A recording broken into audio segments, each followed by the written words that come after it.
Hello, আসসালামু আলাইকুম। ওয়ালাইকুম আসসালাম। আমি আপনার গাজীপুর মেট্রোপলিটন গাছা থানা থেকে বলছিলাম। হ্যাঁ, আপনার নামে তো একটা রিপোর্ট আসছে।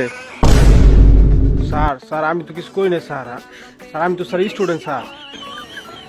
আপনি এই যে মেয়েদেরকে ফোন দিয়ে ডিস্টার্ব করেন, মেসেজ দেন প্রতিদিন। স্যার স্যার স্যার আমি তো স্যার এগুলো করি না স্যার, কোথাও একটা মিস্টেক হইতেছে স্যার। না, আপনার নাম কি টাবলা দাদা না? স্যার এটা তো স্যার আমার নাম না স্যার, স্যার এটা তো আমার বন্ধুর নাম স্যার। স্যার ওই মনে হয় স্যার এগুলো করছে স্যার, আমার ফাঁসে দিচ্ছে স্যার। আপনি আপনি আপনি হ্যাঁ, আপনার বাসা কই? স্যার স্যার স্যার আমার বাসা তো স্যার সাজেক স্যার, বান্দরবান খাগড়াছড়ির জায়গায় স্যার।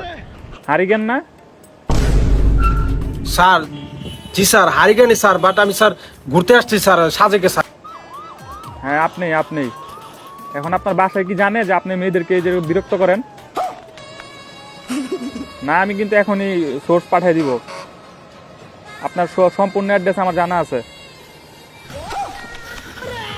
স্যার স্যার স্যার আমার মাফ করে দেন স্যার, এবার মতো স্যার মাফ করে দেন স্যার। স্যার সম্পূর্ণ দোষ স্যার আমার বন্ধু স্যার টাবলার স্যার, ওই কিছু একটা করছে স্যার, আমার ভাষায় দিচ্ছে স্যার। আপনি আর কোনো মেয়েদেরকে বিরক্ত করবেন না, এটা হচ্ছে আপনার লাস্ট ওয়ার্নিং। স্যার এবার মতো স্যার মাফ করে দেন স্যার। ওই বেটা ডরাস কিল লিগা, আমি তো তোর বন্ধু টাবলা।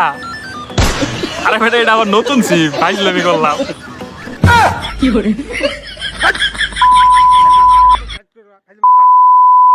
হঠাৎ